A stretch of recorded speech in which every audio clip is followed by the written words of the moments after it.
Fresh Connection, que nous appelons ici d'un terme plus, on va dire, plus propre au Nord-Pas-de-Calais, la fraîche. Hein.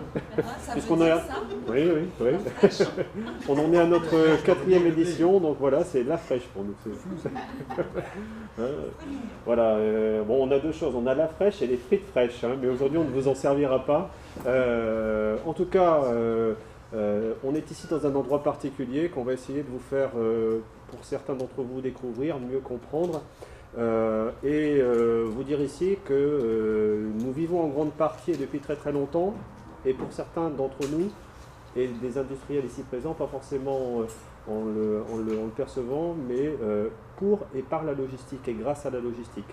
Quand on pense Auchan, quand on pense Decathlon, quand on pense BPC, grande distribution, bah, tout ça, ça a été des sacrés boosters pour tout ce qui est arrivé aujourd'hui, dont cette plateforme dite port d'intérieur unique en France, qui est Delta 3, que je vais vous présenter rapidement. Alors, si on faisait la visite, bah, il faudrait qu'on parte en bus, 3/4 d'heure, vous découvririez un site remarquable de 300 hectares, tout à fait particulier, avec de grandes plateformes, type Decathlon, Fnac Éveillé Jeux, Yamaha, Leroy Merlin, etc. Mais c'est 1500 emplois créés en 10 ans. Et nous, on pense qu'on va aller beaucoup plus loin, parce qu'on va créer 100 hectares de plus. Et il ne faut jamais oublier, je parle notamment pour madame qui donc représente l'entreprise Columbia, qu'on a la chance d'avoir dans quelques semaines, hein, puisque là c'est la sortie de terre, la plateforme d'Amazon qui s'installe à 10 km d'ici, 15 km d'ici, c'est-à-dire dans un bassin logistique considéré comme numéro 1. Il y a d'autres numéros 1, mais celui-ci est un peu particulier pour toutes ces raisons que je vous expliquais. Parce que c'est le Nord-Pas-de-Calais, parce que pas très loin nous avons le tunnel sous la Manche, et que nous espérons qu'en septembre nous aurons c'est le Nord. Hein. Ça, alors là, ça serait l'accomplissement de toute une démarche, septembre, octobre, novembre, ça fait très longtemps qu'on attend, mais voilà, on espère un jour avoir cette bonne nouvelle, parce que ce sera l'accomplissement de ce développement territorial basé complètement et pleinement sur la multimodalité, et nous avons enfin compris, gens du Nord, que notre avenir est au Nord, c'est-à-dire avec les Flamands, les Wallons. C'est un bassin extrêmement puissant. Alors bien sûr, nous sommes tournés vers la région parisienne, mais nous avons tout à apprendre et nous travaillons de plus en plus sur ce qu'on appelle cette métropole transfrontalière entre le Nord-Pas-de-Calais et la Belgique, parce que on a tous nos familles qui habitent à la fois ici, mais aussi de l'autre côté de la frontière, et il n'y a aucune frontière en vérité. C'est un seul et même bassin, puisque nous étions finalement rattachés ensemble par l'histoire. Nous étions dominés un temps par l'Espagne, et l'architecture flamande a baigné notre territoire. Alors vous êtes aussi sur un endroit particulier, c'est cet ancien bassin minier du Nord-Pas-de-Calais, où de Béthune jusqu'à Valenciennes, une centaine de kilomètres, ben vous avez un bassin houillé énorme, et qui a permis, après-guerre, à la France de rebondir. Et puis donc ce rebond, finalement, nous a coûté, parce qu'on a fait de la mono-industrie, et puis pendant 20 ans, on a souffert de cela, et on a cherché en fait un nouveau cap. Un ou plusieurs nouveaux caps, et fort heureusement aujourd'hui on en a trouvé. Et pour moi la région Nord-Pas-de-Calais a accompli sa mutation, en ce sens où depuis en fait, ce qui nous est arrivé qui est anecdotique, il y a deux choses qui nous sont arrivées. Après j'arrêterai de faire la promo de la région, mais bon, on est aussi là pour ça. Il y a deux choses qui nous sont arrivées. La métropole lilloise est devenue une grande métropole, et elle a gagné ses galons avec la culture, avec Lille 2004, capitale de la culture, et ça a complètement transformé cette ville, qui ensuite en fait s'est retrouvée à avoir un développement phénoménal, avec une communauté urbaine extrêmement puissante, et qui aujourd'hui n'a plus aucun problème de développement, si ce n'est ces problématiques de flux.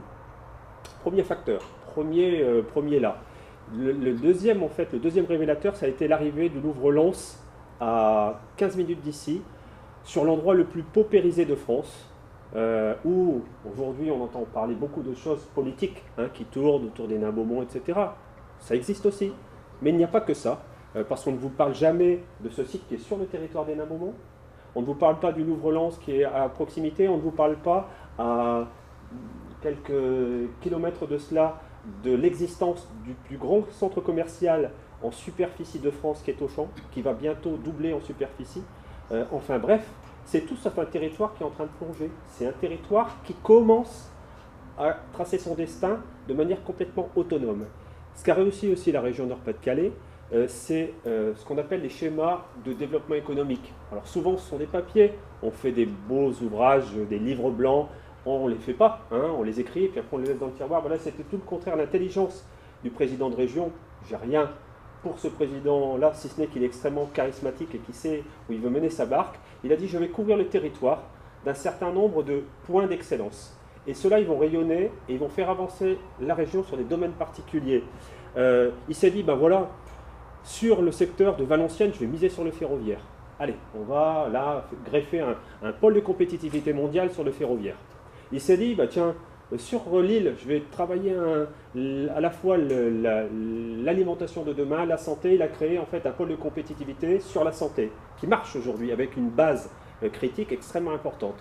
Il a aussi dit, ben voilà, je vais continuer à développer un pôle sur les nouvelles technologies. Et aujourd'hui, à Lille, vous avez quelque chose qui s'appelle Euratechnologie qui est accompli. Et nous venons d'accueillir récemment IBM et Tata, hein, l'Indien très célèbre dans le domaine des nouvelles technologies. Et ainsi de suite. Et il s'est dit, ben voilà, les produits de la mer, je vais mettre le paquet à Boulogne parce que ça a du sens. Il a créé Aquimer et ça se développe. Et il s'est dit, ici, sur ce bassin minier, qu'est-ce que je peux faire de pertinent? Qu'est-ce qui se passe qui fait qu'il n'y a rien de tout à fait particulier ici? On a une main-d'œuvre exceptionnelle, on a un positionnement barycentrique fantastique et on a Delta 3. Et l'observation basique de ce territoire, il suffit de s'éloigner de quelques centaines, voire quelques kilomètres de cette artère, hein, Paris-Lille, pour en fait découvrir une myriade de plateformes logistiques. La dernière en date, je vous en parlais, c'est Amazon, mais vous avez ce célèbre Allopneu. Allopneu, on peut acheter, c'est juste ici, etc., etc., boulanger, voilà. On a en fait, pour nous, une dynamique logistique presque, je ne vais pas dire qu'on ne contrôle plus, mais qui nous étonne.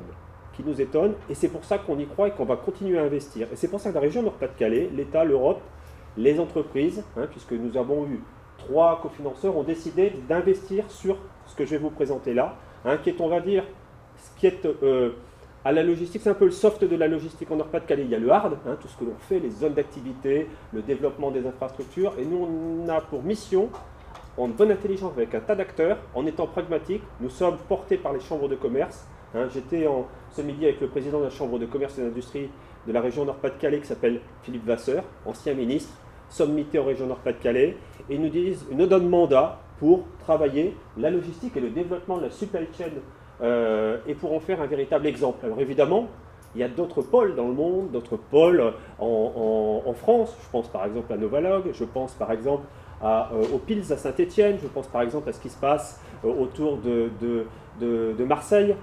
Ce qui nous différencie simplement, c'est qu'on a mis un cap numéro 1 et celui-là, on ne va pas le lâcher. On va être les champions aujourd'hui de France, peut-être demain d'Europe et on l'espère du monde en ressources humaines logistiques. C'est ça notre cap.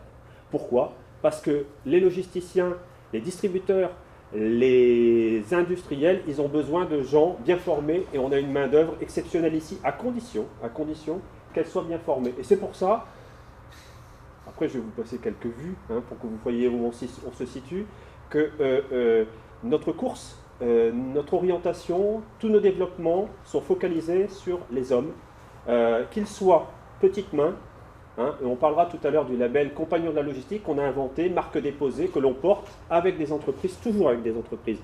On n'a pas besoin d'être 50 dans le pôle, du moment qu'on est irrigué par les entreprises, jusqu'au master supply chain de demain, et sur toute la ligne, y compris pour nous, le fluvial qui va devenir un élément clé de notre développement, puisque ce qui fait le développement du Benelux, c'est le fluvial, donc il faut vraiment qu'on aille là-dessus, et sur le ferroviaire, parce que c'est naturel, vous le verrez, Delta 3 est un site ferroviaire exceptionnel. C'est un peu notre situation. Alors, évidemment, la capitale s'impose, mais c'est vrai que la capitale a de multiples fonctions, un grand projet de développement. Nous, on pense que voilà, ce petit plus logistique, on peut le développer. C'est quand même un des 2 des 3 majeurs au niveau mondial. Hein, Tanger, Alger, Géras, c'est bien aussi. Mais ce petit passage très étroit, vous avez le tunnel sous la Manche, voilà, il est dans cette région. Hein, et il a beaucoup conditionné notre développement. Calais, il est complètement imprégné du trafic transmanche. Et puis, n'oublions pas que juste au-dessus à quelques encablures de là, nous avons Anvers, qu'on dit premier port français. Quand le président du port d'Anvers est venu ici, parce qu'il s'intéresse beaucoup à la région Nord-Pas-de-Calais, il sait que c'est son nouvel Eldorado. Quand il est venu ici, il a dit « Moi, je suis le premier port de France. » Alors ça peut se contester, ça peut hein, mais c'est une réalité économique. Alors évidemment, nous avons Dunkerque, nous avons Calais, nous avons toute une myriade de ports. Ensuite, il y a bien sûr le Havre. Mais Anvers, Zeebrugge, Rotterdam, ça pèse au niveau mondial et ça nous irrigue. Les conteneurs arrivent, la distribution, c'est parti, éclatement. Voilà. Donc c'est un endroit tout à fait particulier. Et ce qui nous a beaucoup interpellé, ce qui nous a donné finalement le moral, c'est que nos amis du Nord ont fait une étude. Alors évidemment, on fait du benchmarking, telle région est meilleure qu'une autre, quels critères, etc. Puis ils ont dit, ben voilà, là il y a un endroit où on a un redoutable compétiteur, attention, et je pense très sincèrement, et on en a la preuve qu'ils font beaucoup d'intelligence économique, il n'est pas étonnant qu'il y ait beaucoup d'opérateurs économiques qui fassent des études, qui viennent voir, on en a peut-être dans cette assemblée, on en avait il y a quelques jours, qui viennent voir ce qui se passe en Nord-Pas-de-Calais, parce que pour eux, ils ont très bien compris depuis longtemps que la logistique c'est un business model top niveau.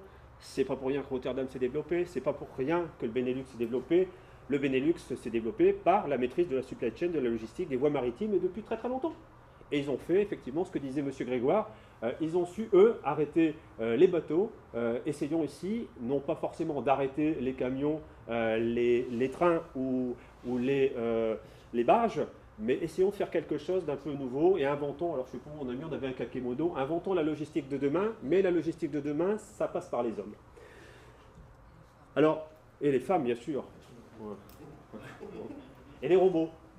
Parce que demain, il est certain que la robotique va arriver sans aucun doute massivement dans les entrepôts. Alors vous voyez ici, c'était quand il y avait encore de la place. Aujourd'hui, c'est complètement full. Hein, vous n'avez que des grands entrepôts, obligatoirement multimodaux, sinon ils n'ont pas leur place ici. Ça, c'est le critère numéro 1. On s'implante à Delta 3 si on fait du transbordement, si on fait un passage d'un mode à un autre, même 5%, même 10%, condition sine qua non. Hein, puisque c'était un investissement quand même de 300 millions d'euros, on ne le fait pas comme une zone d'activité classique. Donc vous avez ici Seine-Nord, vous avez l'autoroute A1, une des autoroutes les plus fréquentées de France. Ben, moralité, vous avez vu, pour arriver, c'est extrêmement facile. Donc là, on a ce parc. Donc on est assis, nous, sur un énorme démonstrateur de 300 mètres carrés, et nous, on doit travailler en fait à faire que ça irrigue et qu'on travaille cette clusterisation, cette recherche, ce développement autour de la supply chain et de la logistique. Donc vous voyez, ça c'est notre site. Alors là, c'est ce qu'on va faire demain, c'est un centre de recherche, je vous en parlerai peut-être après. Pas forcément un centre de recherche comme on peut le voir dans les livres, on va faire un centre avec les sociétés, hein, parce que ce qui nous intéresse, c'est de travailler au développement des entreprises, parce que des chercheurs, il y en a énormément dans les entreprises. L'université, c'est bien, mais les entreprises, c'est bien aussi.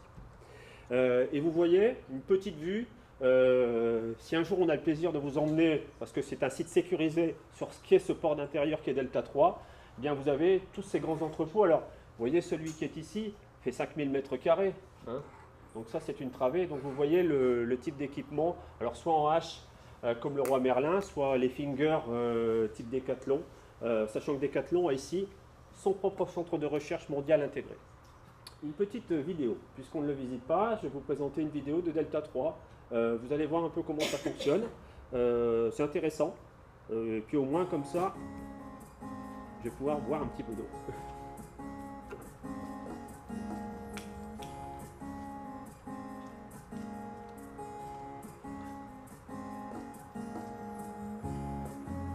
Sur Delta 3, vous avez, on est combien, 12 voies, 15 voies de 750 mètres de long pour des trains-blocs qui, du matin au soir, partent toute la semaine sur des destinations régulières. Donc c'est du fret ferroviaire, mais cadencé, sachant que demain, on devrait avoir un terminal type Modalor, en plus, pour pouvoir en fait plus simplement utiliser les montées de remorques sans avoir à utiliser les portiques. Bon, ce que vous ne voyez pas, c'est que le matin, en général, quand on n'est pas en période pré-vacances, c'est bourré de camions, donc il faut qu'on résolve cette problématique.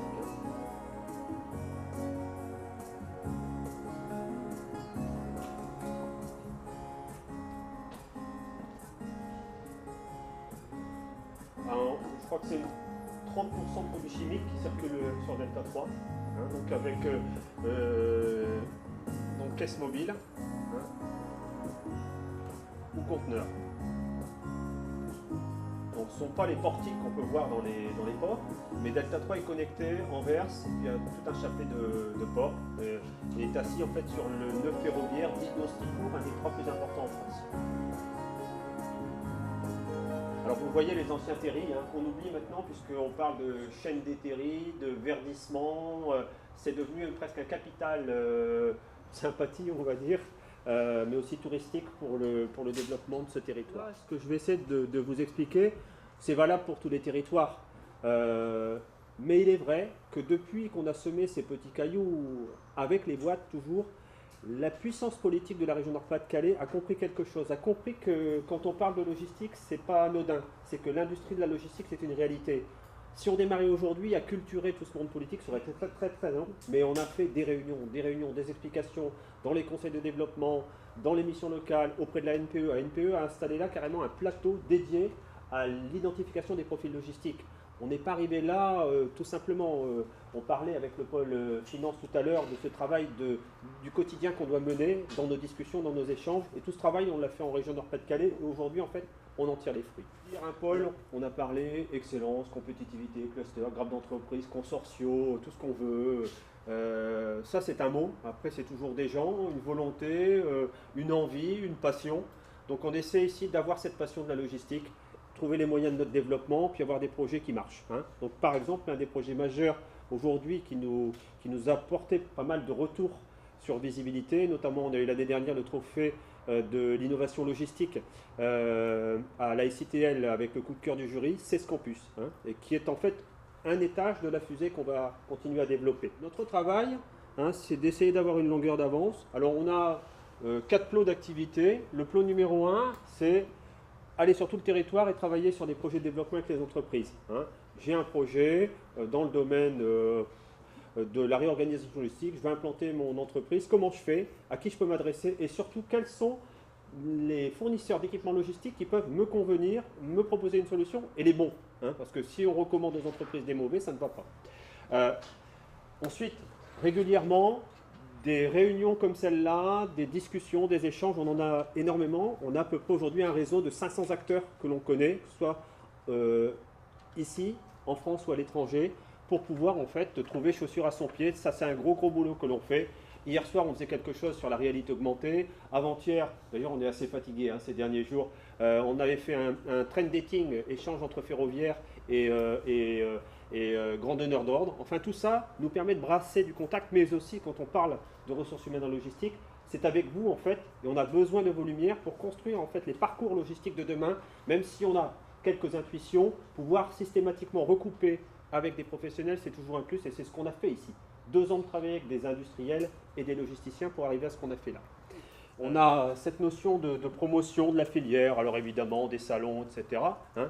C'est un go-between, mais comme je vous l'ai dit, on a une stratégie affirmée depuis des années et reconnue comme telle en Nord-Pas-de-Calais de travailler en fait toute la dimension ressources humaines. Quand on parle d'économie de la connaissance, ça veut dire l'économie de l'intelligence, ces fameuses perspectives de Lisbonne, c'est de considérer qu'en réunissant sur un même site la formation, les entreprises et la recherche-innovation, on arrive à un cocktail détonnant, un mélange, un savoir-faire, une interpénétration, des effets de fertilisation croisée. Alors, on a réussi ça, on n'a pas encore fini, on a encore beaucoup de boulot. Ça, c'est relativement et excellemment bien parti parce qu'on a quand même d'énormes donneurs d'ordre. C'est ça qu'il faut qu'on réussisse encore. Et paradoxalement, souvent, on commence par ça. Pour moi, c'est une erreur. Tout simplement parce qu'il faut partir des besoins des entreprises. L'innovation ex abrupto, pour moi, ça n'existe pas. On innove, parfois c'est une petite solution, puis on va voir si elle s'adapte, et puis après, derrière, on développe.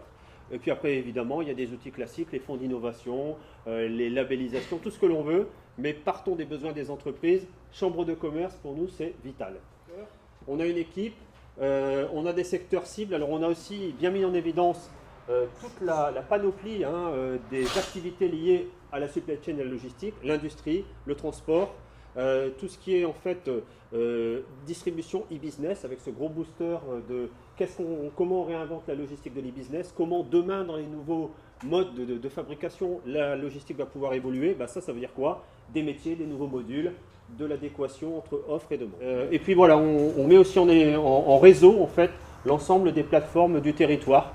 pas tout seul, hein, mais voilà, en collectif. Notre grande chance, c'est d'avoir en fait une gestion directe du pôle par le réseau des chambres de commerce, qui nous donne une force de frappe en matière d'investissement. On n'aurait jamais pu faire ça sinon. Donc, nous sommes propriétaires de nos murs et nous avons une capacité de développement.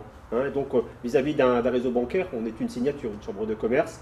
Et les chambres de commerce, et vous le savez, gèrent des ports et des infrastructures. Donc, ça nous donne, comment dire, une possibilité de développement assez intéressante.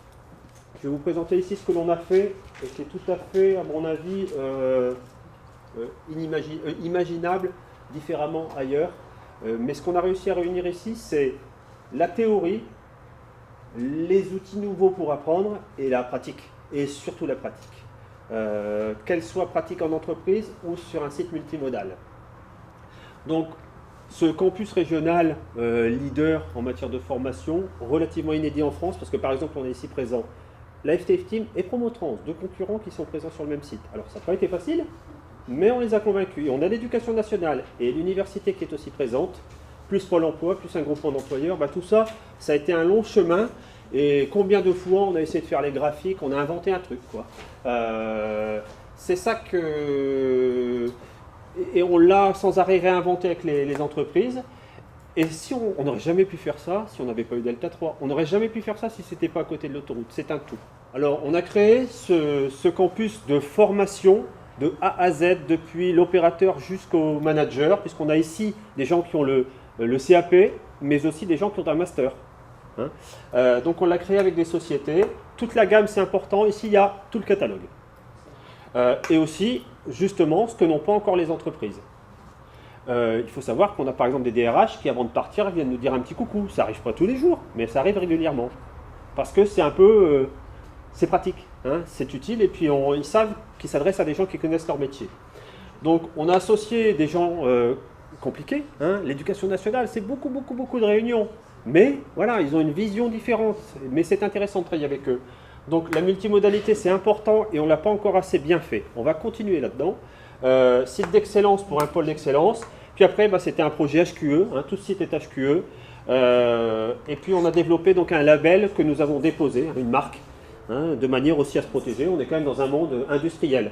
Donc on a acheté 5 hectares de bâtiments pour créer ça. Et on va continuer à développer. Prochaine étape ici l'année prochaine. Donc vous êtes exactement là. Hein, mais là ici, donc on a une cellule de 3500 m², là une cellule de 1000 m², et là une cellule de 500, la plus petite étant là où on était, c'est la cellule de 500. Donc quand vous baladez dans le campus, là on va arriver en période plus calme, mais déjà le parking est plein, ce qui est pour nous un succès, on a souvent du mal à se garer. On forme 2000 personnes par an ici, hein, et on souhaite en former plus. Et donc à l'intérieur, vous avez par exemple une cellule qui est comme ça, tout de grande hauteur, avec sprinkler, tout ce qu'il faut. Donc on a ici notre showroom d'innovation qu'on a équipé pour aujourd'hui, qui est extrêmement pratique. Les compagnons de la logistique, Julie va nous parler rapidement de ce label et de ce que ça apporte. Là, on a régulièrement ici des gens qui sont très contents parce qu'ils ont leur diplôme. Ce n'est pas un diplôme, c'est un certificat. Et puis le lendemain, ils travaillent en entreprise. Ceux qui n'ont pas le certificat, ils ne travaillent pas. Ceux qui l'ont, ils travaillent. Donc il y a une espèce de tempo, d'alchimie qui se produit. Et puis voilà, on développe tout un ensemble de formations. Nouveaux besoins en compétences, hein. Cette maîtrise des technologies et de la langue, on l'a vu avec Amazon, il faut parler anglais. Même quand on est opérateur. Hein. Les logiciels, ça va sans dire. Hein. Les technologies, alors la productivité incontestablement. Alors évidemment, quand on parle de l'éducation nationale, de la productivité, aïe, catastrophe. Non, la productivité, c'est la vie. Hein. S'ils ne sont pas en compétition à l'école, ils vont l'être à la sortie. Donc c'est stupide de se mettre derrière des mots. La polyvalence indispensable. Hein, alors évidemment, toutes ces choses-là qui vont arriver, hein, ça on a fait des démos hier par exemple, la grande hauteur, parce que ça c'est une manière d'être présent en entrepôt qui fait qu'on touche plus terre hein, dans l'absolu. Hein, on fait la préparation dans les cases, c'est l'automatisation à outrance. Le savoir-être, alors ça c'est les valeurs du compagnonnage qu'on a souhaité développer. On va dire 8 à 10 valeurs clés qui font le bon équipier, le bon préparateur, le bon manager. Et puis bien sûr, rien sans les saquesses. Pourquoi? Parce que le problème numéro 1 de la supply chain et de le fonctionnement interne des entrepôts, c'est la dangerosité de ces métiers. On n'en parle pas suffisamment, mais il y a un taux d'accident du travail qui est phénoménal. Donc il est extrêmement important pour nous de travailler cette dimension-là, la prévention, et demain peut-être de certaines maladies. C'est ce que fait par exemple remarquablement le roi Merlin dans ce domaine, qui échauffe les gens, qui leur apprend à porter une baignoire pour la mettre dans une case picking. Voilà, c'est tout ça qu'on essaie de mettre en évidence.